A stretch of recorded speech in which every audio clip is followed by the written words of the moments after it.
Here I've got the pen tool. I'm going to trace the profile of this book because I'm going to cut it from the background. And let's see. All you really have to do is select certain points and drag the mouse or whatever other tool you're using, tablet, I don't know. Drag these anchors here so that they kind of follow the border of the object that you're cutting out. In this case, this books are pretty much rectangular. It's a pretty simple shape. But I still like to try and keep close to the natural curves that the book has. It's not exactly a rectangle. And I'd like to think that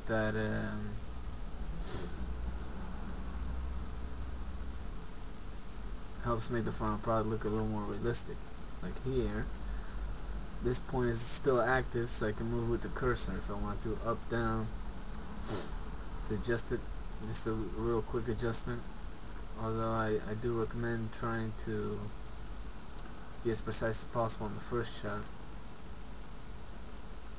It saves time in the long run, especially when you have more complicated objects like motorcycles or images of motorcycles, or I don't know, those are probably some of the more complicated ones that I've had to cut out from the background in the past. Hair is also pretty complicated. Fur on stuffed animals is pretty difficult. Most of the time though, you just try and simulate it the best you can. In the case of hair, there are several other techniques that people use to cut to remove the background from the image. There's even a plugin, I think it's called, I have no idea, can't remember. But there is a plugin for Photoshop that does a knockout, that's what it's called. That does it automatically for you. So, one apple's then? Or no apple? Okay, so here I've got the shape cut out now. It's, the profile is completely closed. I'm not so sure how you can tell, but here in this part, this little icon here shows you this whole white space. That's the part that is going to be visible in the final product. So here I want to double click it. That's actually pretty useless. It's already yeah.